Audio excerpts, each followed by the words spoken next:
Number 10. Let's talk about the Ghostbusters remake for a second. It sucks. There, we talked about it. Now let's talk about its hate crime of a theme song. Now, this is a little more complex. Have you ever experienced what it feels like to squat balls out over a rusty bear trap or gargle pure sulfuric acid and thumbtacks for 3 minutes straight? If not, don't worry, this song will show you. Seriously, this is a worse theme song than the depressing 8 Simple Rules cover ABC was contractually obligated to play at John Ritter's funeral. Who better to pass the singing or, well, screeching torch to than Fall Out Boy? No, really, I'm asking. There's like a million better choices. It's hard to pick just one. But I really like Fall Out Boy. It's true. Besides the fact that they remind me how much of a douche I was when I was 12 years old, they just generally have some good songs. The Carpal Tunnel of Love has been one of my all-time favorite songs for so many years now. And I also really like Dance Dance, Thanks for the Memories, and that stupid-ass weird way they spell it. A little less 16 Candles, a little more Touch Me, My Songs Know What You Did in the Dark, Dead on Arrival, and quite a few more. These guys are very hit and miss, but when they hit, so there is potential here. And since nowadays pop songs can't exist without a pointless rap verse, Missy Elliott is here too. Okay, fair enough. She's put out some really good ones and can definitely hold her own against Fall Out Boy. So, some mostly competent artists completely inventing a new theme to a beloved franchise. Alright, I'm in. This could actually be good, right? Well, let's just say that's about as likely a scenario as Missy Elliott bearing children.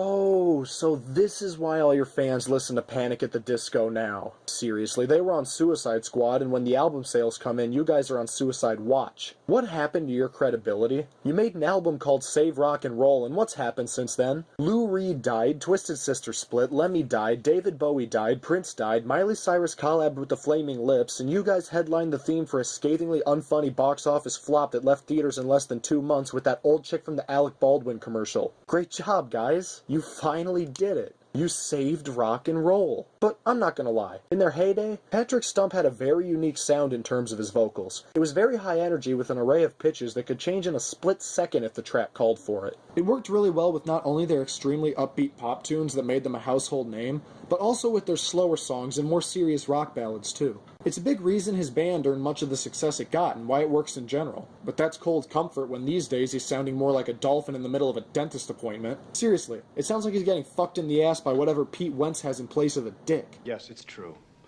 This man has no dick. I mean, I'll give their 2013 album the benefit of the doubt. It had a few alright tracks, but their newer stuff just sounds torturous. And I know that for some reason I'm in the minority when I say this, but my God, it's true. Centuries and Uma Thurman sound like he's taking a shit throughout the recording. Honestly, these days it seems like he delivers his vocals between breaths, and he's always trying to catch up with the beat. Before he sounded powerfully smooth, and now he just sounds forced. Whether that be a gimmick or a sign to wrap it up, it almost sounds like he's in pain. But you'd be in pain too, if you had to listen to this shit.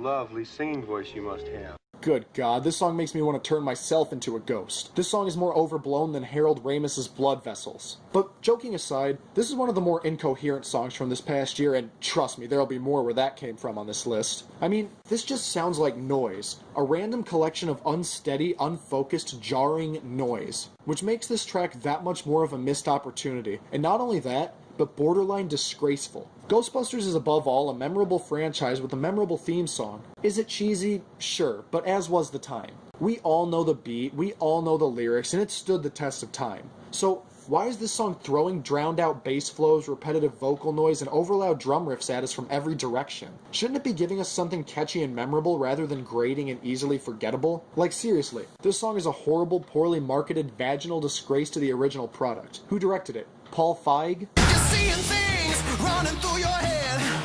Who you gonna call? Okay, I have to question something here. If this song is claiming to be its own product, why is it repeating nearly every line from Ray Parker Jr.'s original theme throughout the entire song? I mean, Jesus. They came, they saw, they kissed his ass. The only other thing they add is the superfluous rap verse, which I'm gonna go over in a bit, and the annoying I'm not afraid lines. It's too incompatible to be a cover and too unchanged to be its own thing. Again, like that withering excuse of a movie, what does this song want us to think about it, to see it as? Just another one of the millions of versions the original theme has? They kept telling us this would be the one to redefine the franchise because this is so clearly a song that people will still remember 35 years from now. And speaking of things people don't remember from decades ago, Missy Elliott is with Fall Out Boy here, I guess so her tits can perform a cover of Sugar We're Going Down. No, she's only here because Eve had a flea market she had to perform at and Azalea Banks is busy being mentally retarded. I joke, but it's actually fitting that Missy Elliott has a part in the new Ghostbusters theme because she looks like the female Leslie Jones. But in seriousness, in a song about being afraid, no one is more perfect to have on it than Missy Elliott. She was the self-professed baddest bitch of her time, and she really earned the title. Her songs were intimidating while also being easily approachable, a combination she perfected while many other artists at the time came and went with it. So, let's see if her cred still holds up today. Ain't sleeping, I'm home alone. Nighttime, my lights on. Ooh, got me scared. Ooh, had to leave my bed. You know, for just once, I'd like to be right. Just one time, I'd like to say, hey, this won't be so bad, and it actually surprised me and turns out to be outstanding, but once again, I'm wrong. This verse is more ugly and messed up than Kate McKinnon's face. I mean, really, what the fuck is this? It sounds like Missy's the host of some wacky kid show on cable. This is pathetic. No wonder nobody will hire you anymore. 16 years ago, Missy Elliott made Work It, and nowadays the only time she's working is during a Dunkin' Donuts graveyard shift. Seriously, Missy, what do you do for a living now? Collect spores, molds, and fungus? Because it's obviously not being a good rapper. Now, is this verse more fun than Fall Out Boy's delivery? Well, yeah, by a fucking mile. But that's not saying a whole lot when you're up against a wailing goat with laryngitis. Look, I get that this theme should have some elbow room for some cheese value. Yeah, absolutely. The original was a corny song, sure, but it succeeded in its infectiously catchy earworm status because of it, making it such an effective theme for a fun movie series. This song tries too hard to accomplish too little. Its heart is certainly in the right place, but unfortunately nothing else is. And it shows. How would the old Ghostbusters react to hearing your old ass rush your way through this infantile tripe? Let's show this prehistoric bitch how we do things downtown. This is the kind of delivery you'd give on fucking Sesame Street. And speaking of old, manufactured and corporate puppets who are way past their prime, Fall Out Boy follows this childish schlock up with this.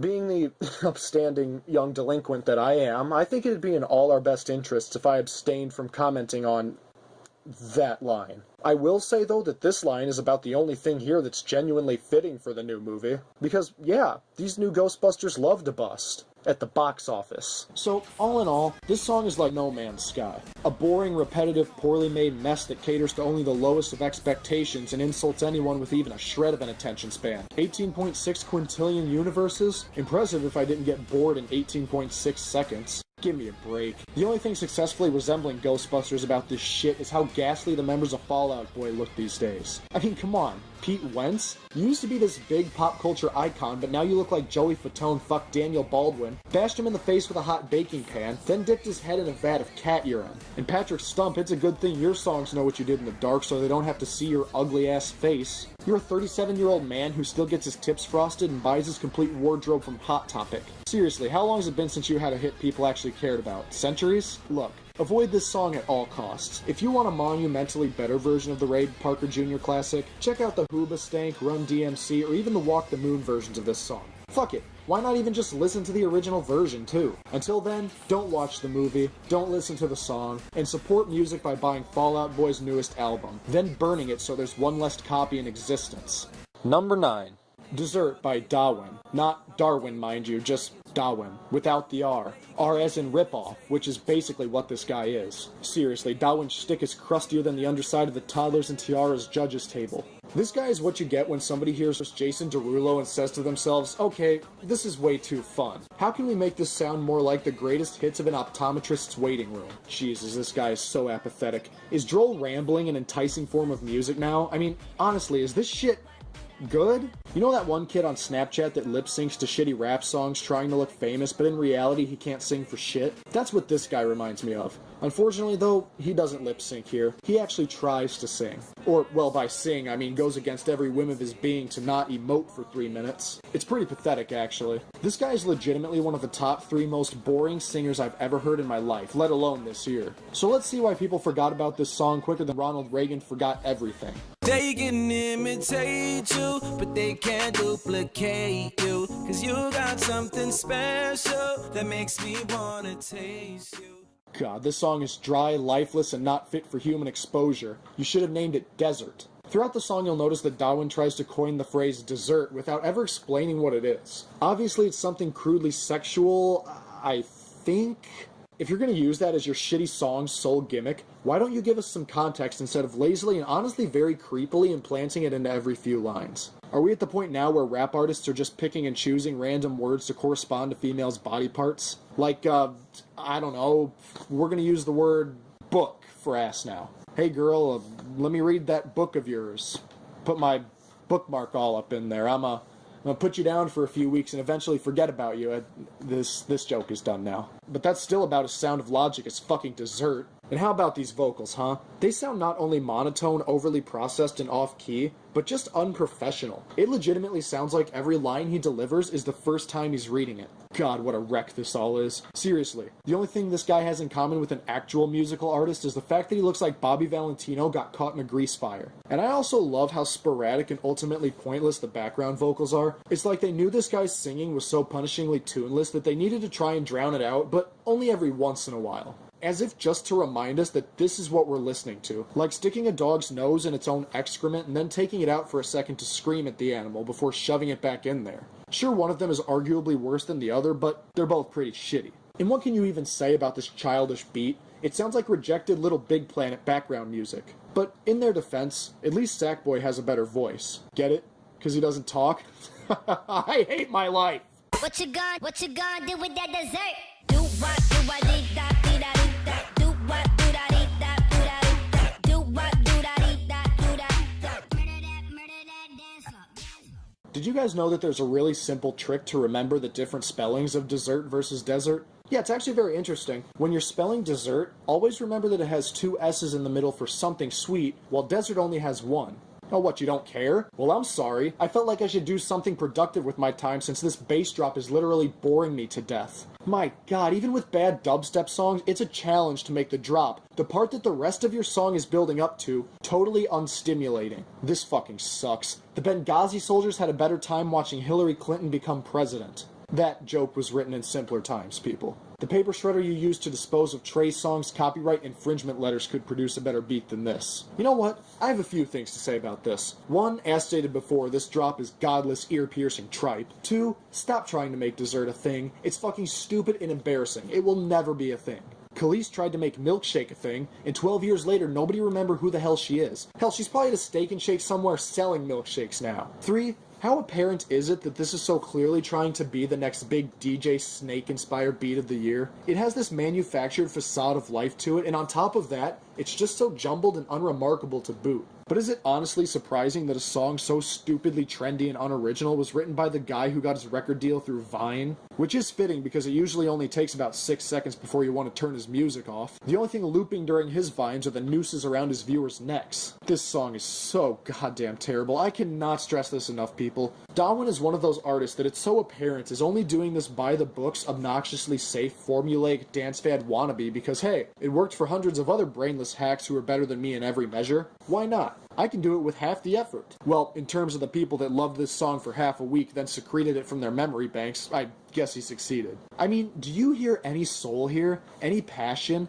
Anything remotely resembling enjoyment? Like, you know your non-talented ass is desperate for attention and chart positioning when you call upon Silento to be the big ticket remixer. And that was a worse business decision than Tom Brady investing in that air pump. Now, it's true that this may be Darwin's only certified hit, but to be fair, it really has paid off. I mean, people are always asking Darwin for dessert, but that's because he works at the Dairy Queen on Chestnut in Washington. Are you saving that dessert for me? Cause if you are, baby, you know you could work for me. Yeah, thanks but no thanks. The idea of working 12 hours a day at a mattress firm isn't very flattering. Don't you just love this? When marginally successful singers parade around like everyone wants to mingle with them despite the fact their songs are so bad they make people want to chug a bag of lye, then wash it down with an entire bottle of drain cleaner. But let's be real. People who put themselves above others this distastefully to the point where they mask their own personality with a carbon copy of some other more musically gifted asshole are clearly compensating for the fact their self-esteem is hiding down deeper than Leafy's chin. But the only difference is that lying, untalented, weak-chin prick's belt-sanded jawline looks like that due to years upon years of being eroded away by grade A under-ace cum shots, while your dangerously inflated ego is so bloated and miserable to be around that it's in danger of becoming the lead role in The Nice Guys because you're a painstakingly unoriginal blockhead with crap taste in music. But at least Leafy can double as that Goosebumps doll on his off days, and his dad Martin Shkreli can compensate for the losses. But for Darwin, this is all he has, and it gets worse. The way you do it causing jealousy, but you don't ever gotta worry about the enemy. Could this song possibly get any more nauseatingly creepy? This line not only sets male dominance back 100 years, but it just makes no fucking sense. And yeah, I know this is just a lazy, tacked-on, crude rhyme, and I shouldn't waste more than a passing scoff at it, but causing jealousy with whom exactly?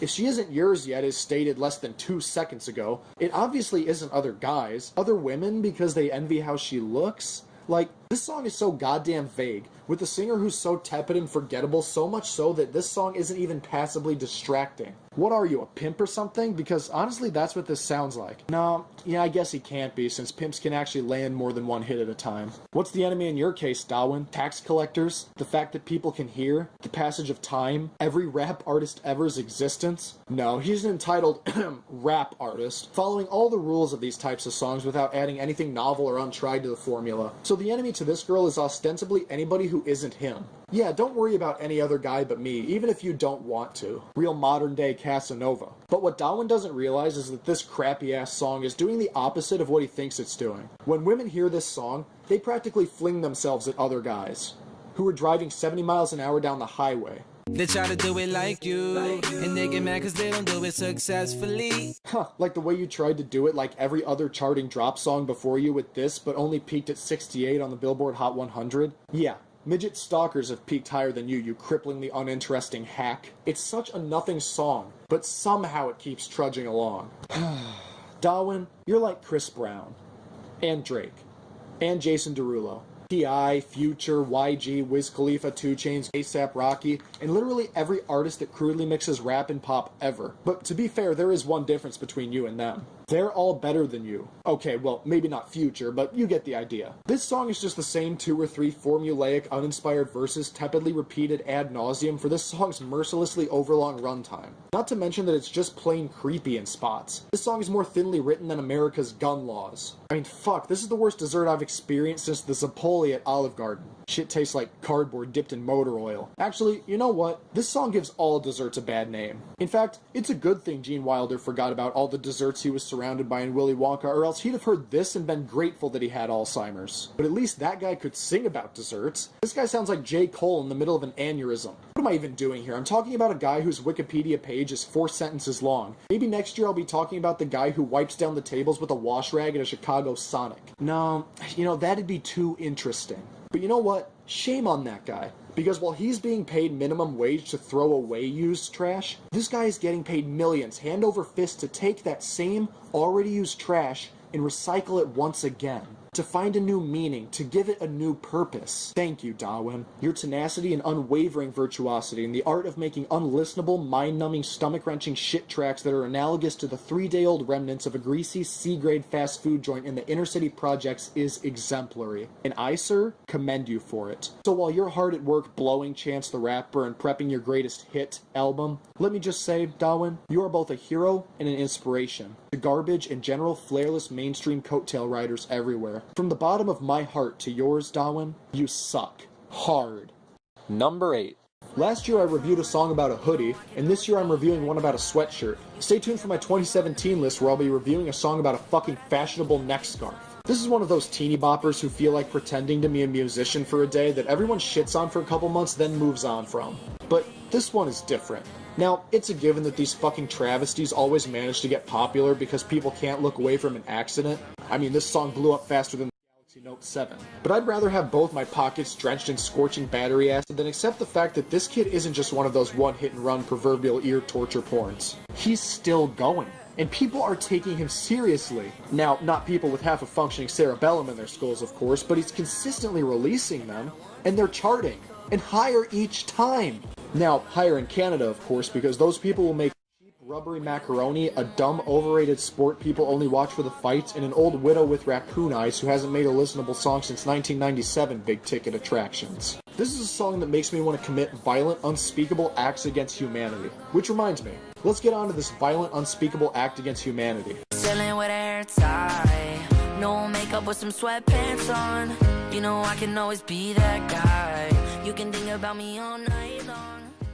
This is what you people are listening to. You people are making the shit stew chart. Are you proud of yourselves, you masochists? Fucking Christ, this song really is painful to listen to through headphones. He's got that awkward puberty voice that cracks and fluctuates at complete random. You know, the one that shouldn't be anywhere near a fucking microphone. God, his voice has more annoying and off-putting tonal shifts than the Martian. Do I have to be the one to make the assumption that maybe being proficient in lip syncing doesn't translate into being proficient at actually singing? Or are we just so desperate to make anyone famous nowadays? I mean, it seems so obvious, but these mistakes keep getting made. Then they futilely try to drown out his bellowing screeches with autotune, but that only amplifies the discomfort, which at the end of the day completely destroys the purpose of using it in the first place. Unless that weird mechanical delivery is what they were going for? This song is such a confusing mess. I'll give it that this is slightly more tolerable than the Rebecca Blacks of this genre, but I'd still rather have two lumberjacks slowly slice my dick off with a rusty long saw than trog through this stomach seepage. But I think you need something to think of me. Jacob, that is a very unsubtle way to tell your girlfriend she needs a douche. Girl, you can wear my sweatshirt, 'cause you're the only one I hold, and I don't want you to be cold. Here, please hit me as hard as you can. Oh, don't you love this? Hey, I consider this relationship to be pretty serious now, and I want you to know that I mean it. So here, have a sweatshirt. Jesus, this song has more holes in it than Jerry Orbach's head. I've seen better writing on bathroom stalls and Alabama truck stops. Now, young love is undoubtedly one of the most awkward things imaginable. I was there once, believe me, I know. So, subjectively speaking, I'm obviously not the target audience for this song, but that doesn't change the fact that, again, this song is so stupid that it's actually comical. Seriously, this song made me laugh harder than Nate Parker writing the rape scenes for Birth of a Nation. Sweatshirt is definitely a stark contrast in that the writing is so stupid and cheesy that you want to chuckle, but the technical aspects are so unlistenable and boring that you want to take a nap on a busy freeway. Like, it's such a horribly rendered jumble that it's almost impressive. But the beat, oh god, the beat. It sounds like somebody tilted the cartridge on a crappy Sega Genesis RPG, then lit it on fire. I'll admit that the melody itself isn't so bad, yeah, it's corny, but realistically, not awful. The sound quality is what's wholly grating. Hell, remember Game On from last year? The sound quality from that travesty is miles better than this. And that's saying something. Jesus, this song makes me want to strangle myself with a sweatshirt. Then you can wear my sweatshirt, and you can tell your friends we'll be together till the end. Yeah, till the end of third period. I'm sure you'll be rewording this song by recess, and hell, maybe you'll even have an album by nap time. Look at me, I'm roasting a 13-year-old kid. What am I doing with my life? But come on, any aesthetic fiend who sports the same haircut that couldn't keep Mark McGrath relevant in 1997 is fair game in my book. The backup for that joke was Jesse Palmer, but the fact that he's a selfie stick toting backup on Good Morning America who clings to the past every 5 minutes to compensate for the fact that he's only had 3 touchdowns his entire career proves that his life is already enough of a punchline. Seriously, the only thing resembling entertainment about this kid is the fact that he looks like Stingy from Lazy Town got pulled through a ringer. But you know what? He doesn't need a slowly deflating rubber chicken of a voice to completely fail at everything. Just look at this video. Oh yeah, it's painful to watch. The only thing more poorly directed than this video was James Dean's car. And speaking of tragedies, look at this dancing, if you can even call it that. It's nightmarish. These are the moves of somebody who literally has no idea what they're doing. Like what, is pointing and taking one fucking step considered dancing now? If this isn't proof that you're just letting this kid coast off the overly bloated fame he somehow managed to achieve with his shit-ass Vine cringe fest, knowing well and good this little idiot has no other bankable talents, then I don't know what is. I mean, Christ, Gary Johnson can dance better around questions. If I wanted to see a bunch of underage assholes twitch and spread into uncomfortable positions, I'd go through Lion Maker's search history. I've seen better moves from seizuring full-bodied burn victims in back braces with Tourette's and Parkinson's disease in the middle of an earthquake. And then when it gets into the stop-motion segments and those little dots keep flashing around, and good lord, it seriously gives me fucking migraines. What's the point? It's a style? Yeah, and what style is that? 90s webcam? God, if they'd played this at the Republican National Convention, I don't think anyone would be against defunding Planned Parenthood. This is a song much like Whip Nay Nay from last year, wherein, yeah, it's objectively a bad song, but it isn't the worst song in the world like people will make it out to be. Now, at this point, I know what you're all thinking. Why didn't I put Hit or Miss on this list? Allow me to answer this as cohesively and professionally as I can after hearing Hurt his first single. Because fuck that shit, I already heard one Jacob Sartorius audible shitstorm, I'm not gonna fucking suffer through another. Suck it, bitches. Number 7. So Pink made a new song this year, guys. Isn't that exciting? For a 43-year-old? Oh, and newsflash, it's a monotonous and competently edited piece of garbage. Big shocker, right? Seriously, latter-day Pink loves making the most boring songs imaginable more than Mike Pence loves spitting on gay people. And speaking of things that got booed in a theater, this crap track was made for that unwatchable Alice in Wonderland sequel that killed Alan Rickman and made less money in a movie theater than a Scientologist at a feasible religion contest. Again, we have another one of these colorless sellout soundtrack songs that plagued 2016. Now, believe it or not, this song is worse than Heathens and Ghostbusters combined. By a long shot, actually. And the sad part is, I like Pink. Or, well, used to, anyway. Her songs may be bombastic with a repertoire of seemingly forced swearing, but that doesn't necessarily mean they're not enjoyable. Sure, I can't stand shit like So What, Stupid Girls, and Fucking Perfect, but adversely, I do enjoy Raise Your Glass, Who Knew, and Get This Party Started to an extent. But ever since 2012, while her songs weren't offensively bad per se, you can definitely tell she's starting to run her course. It's like watching Rob Dyrdek still try to rock DC's and bling to compensate for the fact that he's a sad, pathetic old man with nothing interesting to offer anymore. Or Craig Ferguson half-heartedly embarrassing himself on one of the most third-rate, degrading, obsequious snores of a game show on the face of the earth that CBS is just itching to cancel because more people would rather watch an Asian baby get shot in the face point blank than continue subjecting themselves to his unfunny, tired dog shit on late night. But even then, they at least replaced him with the epitome of fake, fat, pandering, ear-stabbingly obnoxious, candy-hoarding, painfully laugh-free non-comedians the next year. Here, someone could replace Pink with the sound of a car door squeaking for 4 minutes and it would be more stimulating than this barrage of boring bullshit. I know that I'm running out of time. I want it all. And I'm wishing they stop trying to turn me off. I want it all.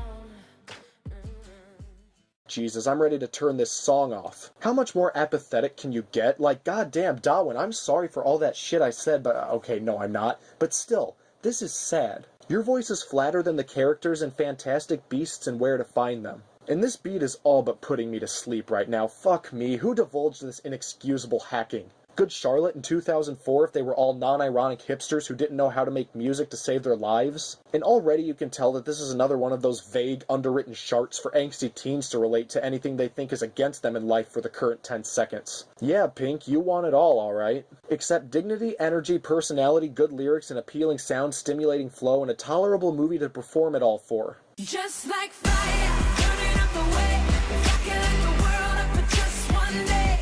Watch this madness, colorful charade.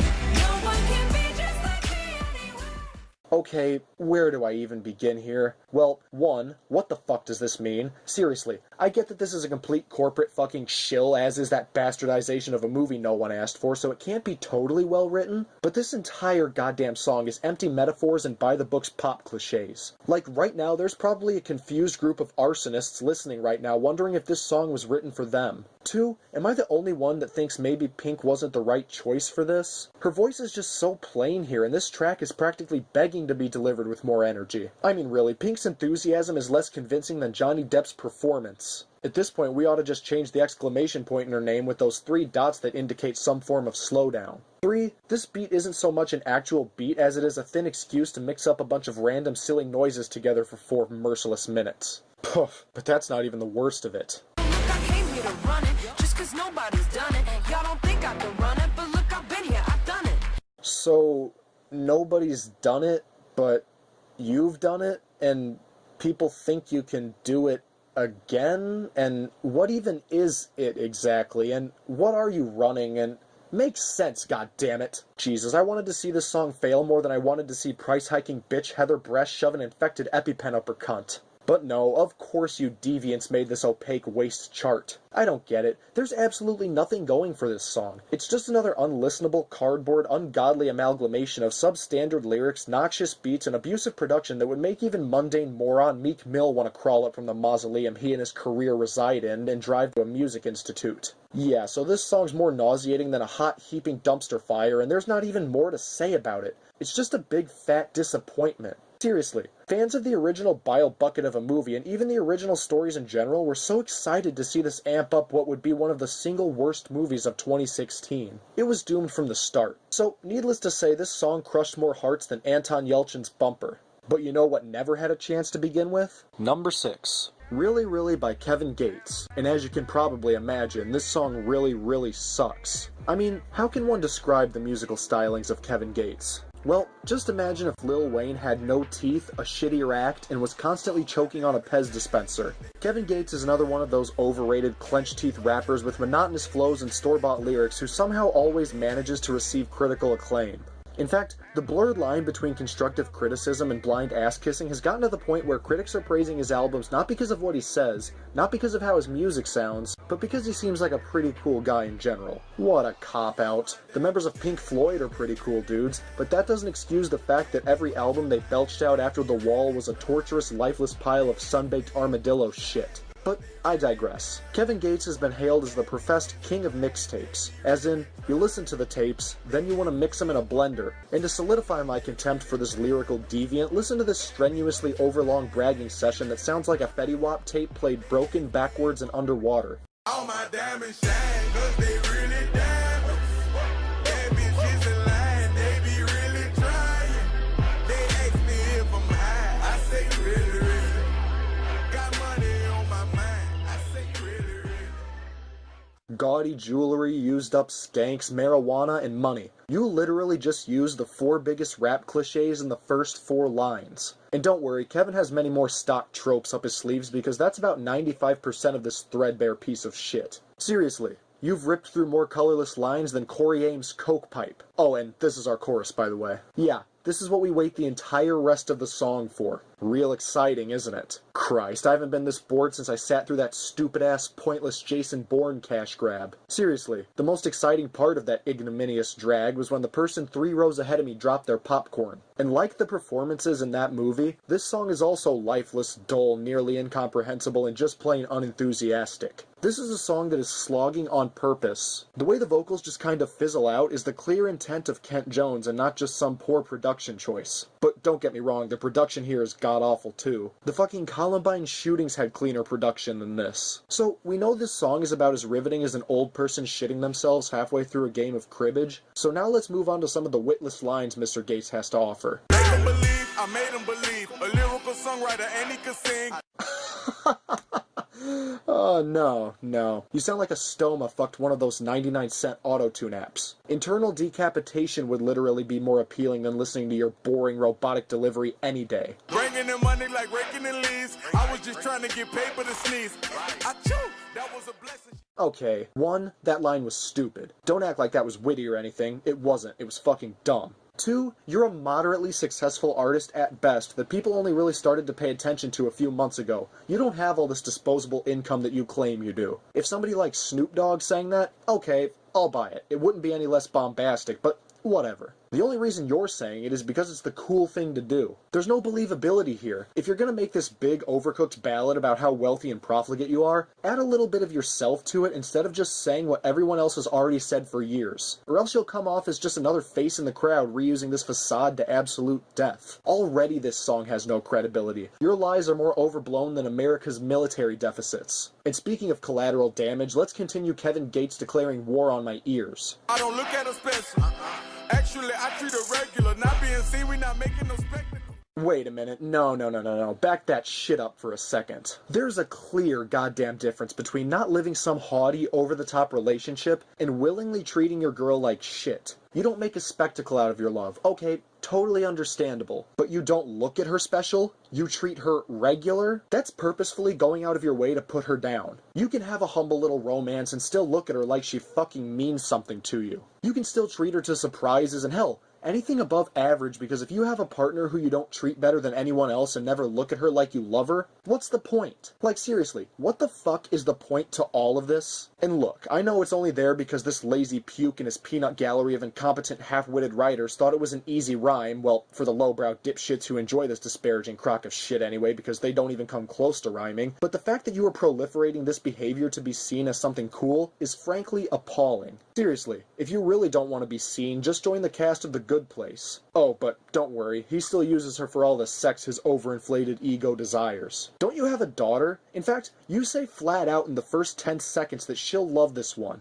Do you really think that's something she'd enjoy hearing? Yeah, way to set an example for the kids, dumbass. Marvin Gaye's dad set a better example for his children than you. The fact that you can even get any form of a big boy relationship after spouting this childish horseshit is a scientific anomaly. Then he has the audacity to oversell himself even more to anyone desperate or mentally deficient enough to believe him at this point in laughably untrue lines like this drivel. I look like I've been ballin' 'cause I'm really ballin'. Don't make me laugh. By that I think you mean it looks like you swallowed a basketball. Seriously, the only balls you're handling are matzo balls. You're fatter than George W. Bush's wallet after 9/11. You look like Sean Kingston's open casket funeral held at an old country buffet. You're like Rick Ross with lupus, rickets, and dressed up as a Family Dollar cashier. Those would be some more honest lines. Why don't you try this one on for size, you untalented knuckle dragger? I look like Ruben Studdard fucked a roadmap, and my unimaginative cliche lists I call songs make people want to cannonball out the window of a 10-story high-rise. Now, I'm not exaggerating when I say that 95% of the lines in this song are as vapid and contradictory, if not more vapid and contradictory than that previous one. So it would be impossible to go over every single one. You know, we'd be here for hours. I think those lines are idiotic enough to suffice, and they'll have to be, because if I have to sit through another one of those stomach-churning, horribly written, unoriginal lines again, I'm gonna throw up harder than any Chipotle customer ever. I'm going to throw up harder than Tom Hardy whenever he looks in the mirror. I'm going to throw up harder than Taylor Swift before she goes on stage. Ugh.